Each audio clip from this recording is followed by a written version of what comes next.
Welcome to the Coaching Crowd podcast with me, Zoe Hawkins, and my friend and co-host, Jo Wheatley. Hi, everybody. Today we are going to be walking you through behind the scenes of the Coaching Crowd podcast, or Zoe and my year with In Good Company, our coaching and training business, and all things to do with that, because whilst we often talk about coaching topics, supporting you as coaches, how to support your clients, we often know that people want to find out a little bit more about us as individuals and our life behind the scenes. So we're going to be talking through what our year has been like, both personally and professionally. Yeah, and hopefully it helps you to generate some ideas for what you want your year to look like. And I think it's probably worth us casting our minds back to the very end of last year, so the end of December 2021, when we were thinking around what did we want the year to look like, and we knew certain things that were on the list. So we'd launched our podcast in the 3 months before, hadn't we, in November 2021. And we knew we had our book planned for 2022. So I think we were actually literally heads down in the writing phase at that time at the end of the year. And so the book is one of the things that stands out to me for last year. So that's our book, Deciding to Coach, which we launched in April. But the process of writing the book, I think, was a really big deal for us. I know we booked a retreat to go away and do the writing, and that was it was a lot of fun. But getting the concept for the book actually took a lot of brain power, a lot of revisions. So I think to be able to lock in the idea that we finally landed on in terms of helping people to decide whether to join the coaching industry and leave the corporate world and make a transition is a real highlight for me, in terms of, yes, the highlight is also being able to launch that, and it was a bestseller in 15 categories, but the pride I think that you and I experience of being able to come up with the concept, write the book, edit the book, was a big part of last year. Yeah, when I think about the book, because we launched it on the 24th, I think, of April, 24th or 25th. And that's only about a week after my birthday. And we were away in Italy on holiday, or I was with my family. And knowing that we were coming straight back into that and thinking, right, have we got social posts done? What do we need to do? What sort of experience do we want to have of this? Not wanting to take away from the family time, but also the excitement of coming back to that, and the nervousness of it as well. How's the book going to land, having not done it before? That's also what I think about when it comes to the book. And the reason that we went to Italy was we actually bought a motorhome at the start of 2020, and we were going to take our children out of school for 5 months and do a trip around Europe during that time. And we of course didn't get to do it because of the pandemic, and shall we keep the van, shan't we keep the van? So what we've tried to do, or have done actually, this year, is do the trips that we were most looking forward to. So one was Italy, so Venice and the Dolomites or Dolomites, and also Norway. So in the summer we went through 7 or 8 countries, went up to the Arctic Circle, 4 weeks together, and that was amazing. And I think in terms of a success is that you and I have put boundaries in place around the school holidays so that we can be present with our children and spend that important time with them. And we try and have that balance of adventure, and sometimes it's about nesting at home and rejuvenating at home during that period as well. So there is the book, and all we've talked about the book in previous podcast episodes, but there's also a life that goes on alongside, behind the book as well. I love the sound of your holidays, Jo, and I know I see your pictures and I hear the stories from your kids. And a part of me is like, I'd love to have an adventure like that, but my family is not designed for camper van life.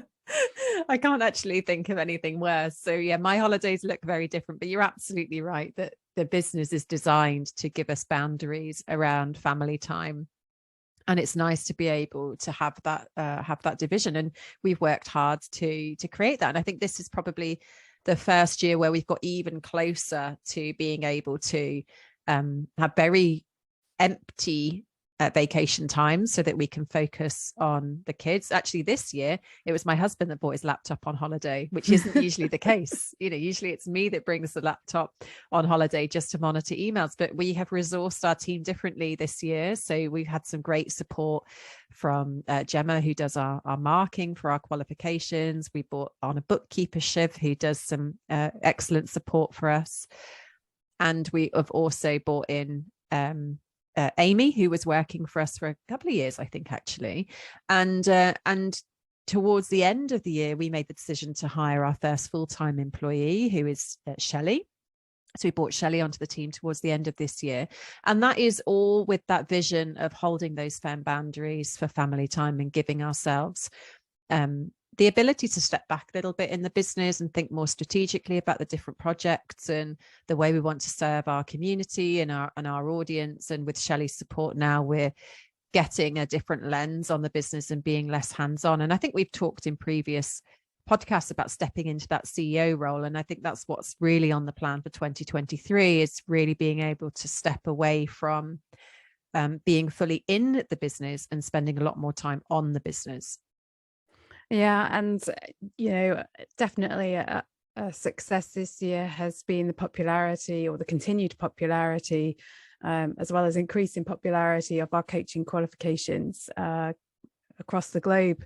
And linking it back to holidays again and these boundaries, I remember last year being on holiday in the summer and taking phone calls in sand dunes from people that wanted to join our cohorts in September, and thinking, what I really want is to not have to do that, is to be able to just have that holiday. And this year we sold out our two September cohorts in July. So it was before we went on to holiday. So we were able to go away, enjoy the holiday, in knowing that we've got those complete cohorts that are looking forward to meeting us and getting to know each other and support each other through that learning experience. And that was a goal that we set ourselves, so we decide, we're kind of constantly reviewing as we go through our year, like what's going well, what's a success, what would we like to refine and tweak, as well as what do we want to bring in that is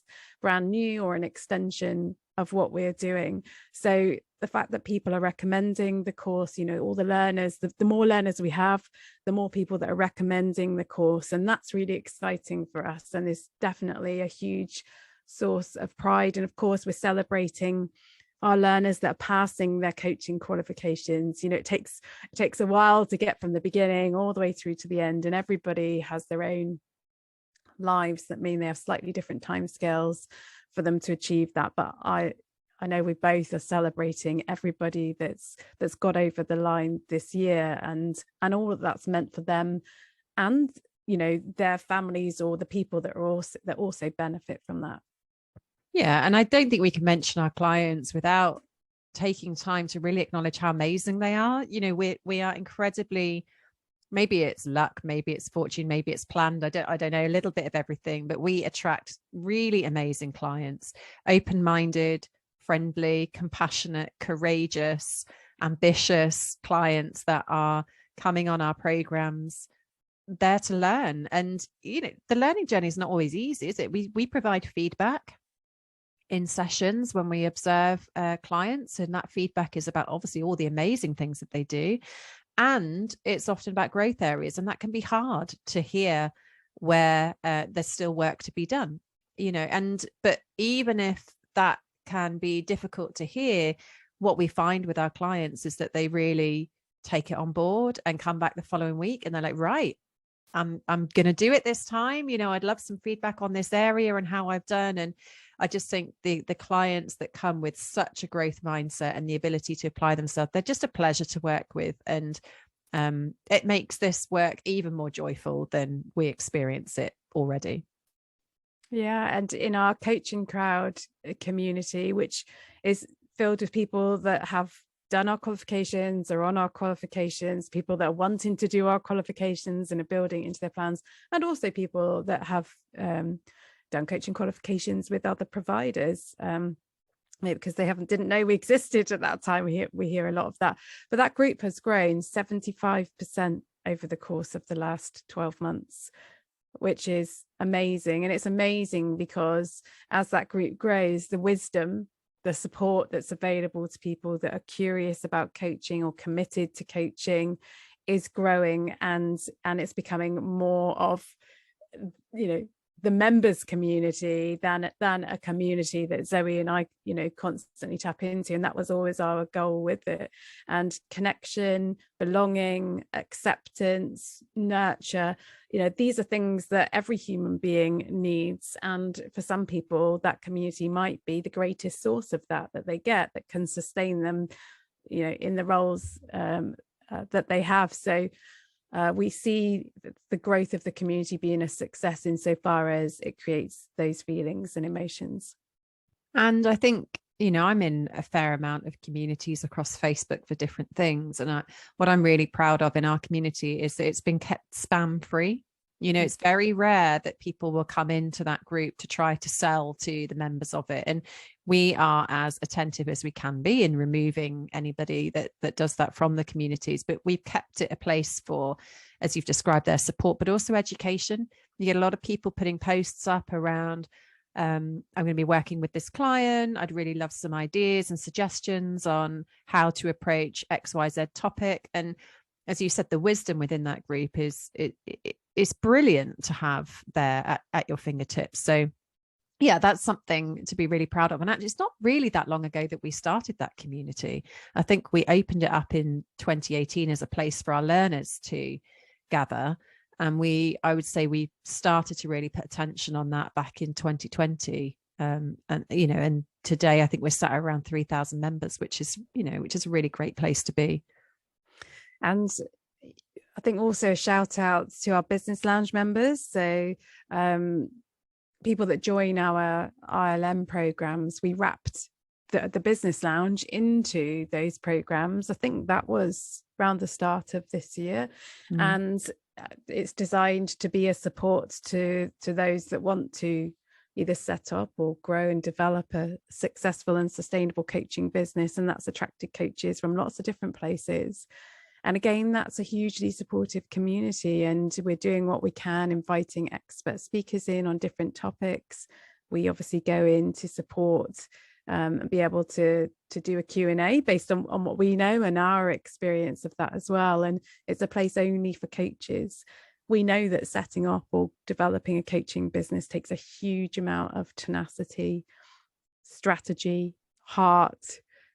It takes more than one person to build a coaching business, I would say. Like, you know, our coaching business, so like, it's not just us that built it, is it? It's the support of, you know, our husbands, our children, you know, the other people that have supported us, either to create the space and the time to be able to do it, or, you know, the hours that my husband has listened to me talking about what we're doing, what we're excited about, what we're thinking about. You know, I'm really appreciative of that. And we have had each other as co-founders, and I, you know, to go it alone really does take something special. And what a coaching business looks like, there's no one model for that. You know, some people in the business lounge have a portfolio career, and some people have learned that they want a portfolio career when they've originally started out thinking, I want to coach all of the time, and then have discovered actually that I need something else from an energy perspective, and just to resource me. And other people are combining coaching with other passions, whether that's around fitness or outdoor things or lots of different things. So there's lots of different versions of it. And I think what's happening in that group is breaking down the fear of tech that used to be the biggest thing. Then there's the money mindset that people, you know, are battling to overcome, whether it's around what to price for their services or whether people can afford to pay for their services. And being visible as well. Yes. You know, that's often a huge thing, being visible and asking people to buy from them, you know, two of the biggest things. And yeah, we've seen our coaches really grow in that area. And of course, the coaching summit was a highlight as well of the year, of being able to spend, I think, 3 days in total celebrating different aspects of coaching and workshops being hosted by members of the Business Lounge community. That's something we really enjoy doing, is just providing a platform for other coaches to take, you know, their stage and to share their message with the world. And I think another big thing that we did this year, which I think most people in the community have seen the product of, is the emotions coaching practitioner training. So we had an amazing launch, very successful first cohort, not just in terms of the numbers that joined us on that program, but the results that they were getting. That week was a magical week in many respects, of people sharing how they'd shifted, well, emotional blocks that had been around them for many, many years, clients having breakthroughs by using the different materials and stuff. And I mean, that was everything and more that we wanted for that coaching program. But when you have a vision for a coaching program, so this is something we decided to do probably before 2022 began. I think we'd had the infancy of the seeds of what we were going to produce a CPD program around. We sit down to design it, and it doesn't come easily. You know, like, you have in your head like a vision of what you want to create, but actually bringing that to life takes a huge amount of, well, energy and determination and time. You know, the amount of conversations you and I were sat in trying to, like, what is this program that we're trying to do? I know it's got this in it, and I know it's got that in it. Yeah. And it took us many hours to bring that program to fruition. What I love about that is how we've sort of made this decision that when we are doing heavy shifting, so it's creation, but we know it's heavy lifting, is we now book an Airbnb somewhere and we find whatever time we've got to be able to do that. This year it happened to be over a weekend. If we, next year when we do something, we're going to make it will be in more traditional work time. But we go away into our own little bubble where we're together. And I remember saying to you, "Oh, I should have bought a printer." And you were like, "Oh yes, I should have brought my printer," because in that moment, and this is what we always do, we're like, "Oh yeah," because by the end of these like 3 days, we'll have been able to like print everything out, and we might even be able to record some of the stuff. And of course, at the end of the 3 days, we were nowhere near that. We had made huge progress, but we sat drafting stuff on like the Friday night till about 11 o'clock, and then we're up again in the morning. I mean, we are workhorses. There's absolutely no shadow of a doubt that's it. We work intensely. Because of the complexity of what we're creating, you have to stay in this like bubble. Otherwise, you kind of go back 50% and then you're having to double up again. So it's definitely our pattern is to overestimate what we can achieve, which in some respects enables us to actually create the goals that we do, because we know we will achieve them one way or another. But yes, for sure. I remember what I was pleased about is that week when we did the live deliveries. And when we say live delivery, it means we're facilitating, we're with the learners, and it was 4 days. And I thought, right, I'm not working on the Friday. And that felt like, well, that's a first, because normally I'd have client working on the Friday, because I thought when we'd done something previously like that, I have felt like, oh, why didn't I do that? So I'll do it this time. And actually I didn't need it, because I was just, I felt light on that Friday, I think, because it felt like we'd gifted the learners on the program and gifted all of their current and future clients with this content. And we've kind of like gifted ourselves, because this is the stuff that excites us. It's what gives us meaning. It's why we do the work. So I'm also filled with excitement for 2023. And there's a few different big things that we are kind of moving around and trying to navigate into our plans. And that's just, I'm super grateful for that as well. And I also want to give a shout out to our Business Lounge members who have contributed things into the 12 Days of Christmas, which was hugely popular. It was designed to give back and to connect in the coaching crowd community. it was also a way to showcase the amazing talents of the coaches that are in the business lounge. And of course, we top and tailed that with our book, and also the opportunity to have a group coaching session with Zoe and I, which is something that when we celebrated the podcast anniversary, people said, oh, please could you do this? I'd really like to be part of it. So, we are listening all the time in the groups to the things that you want from us and how we can contribute in those ways. And of course, behind the scenes of all of that, you and I are both mums. We are parents, and we've got children that are, experience their own challenges in all sorts of different ways, with their friends, or, sometimes the dynamics at home are tricky because they've got challenges, and we've all got our individual lives, and we're still learning how to be great parents, and our kids are learning how to be the age that they are at too. So, whilst you all see or listen to the podcast, see the book and see those different things, we are obviously also still humans behind the scenes navigating all of the things that different people out there, listeners, that you might be experiencing as well. Yeah, absolutely. And that's what makes us human, isn't it? That's what makes life interesting. And I'm forever grateful for the line of work that we have, because even in those challenging times, we get to have each other. We get to have the skills that we do, and we get to bounce back, I would say, quicker and in a more resilient way. Yeah, I think the one thing that kind of sticks in my mind as I review the year is just this overwhelming sense of gratitude. And I hope that we say that a lot throughout this podcast and the celebrations that we have. We know we're in a very fortunate position, and also recognizing the sheer amount of work that we put into making this business as special as it is, and attracting the people that we do. Hugely grateful for the experience that we're having on this, on this journey, business journey, life journey, and excited for what comes next. And also acknowledging, what's next might be challenging. This is a difficult time in the UK specifically, and across the world, with different world events that are going on. And we are never complacent with where we're at in business, as Jo said, always listening, always watching out.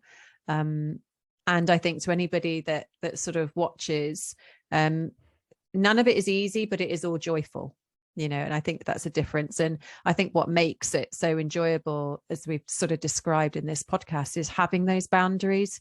Like, all work would be very dull. It's really important to protect time.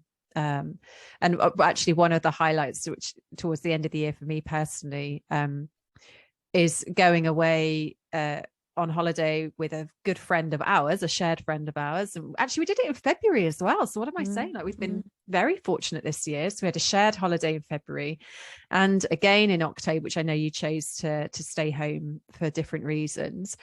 And holidaying with 3 kids is no picnic, but they're at an age now where that is achievable and really good fun. And my husband didn't come because he had to work. I think he was in America at the time. So it was a great way to be able to have that time again, but also be able to celebrate with friends who are in a similar position. So yeah, we are incredibly fortunate to be where we're at in business, and grateful to each and every one of you that listens in. And hopefully today has given you a little flavor of our year, behind the scenes, who we are, our thoughts, and I hope you get some time to reflect on your year as well. And if you'd like to join us in 2023, either to train as a qualified and to become an accredited coach, or you're already qualified as a coach and you're thinking about your CPD and you want to join our emotions coaching practitioner training, you can visit our website, igcompany.co.uk.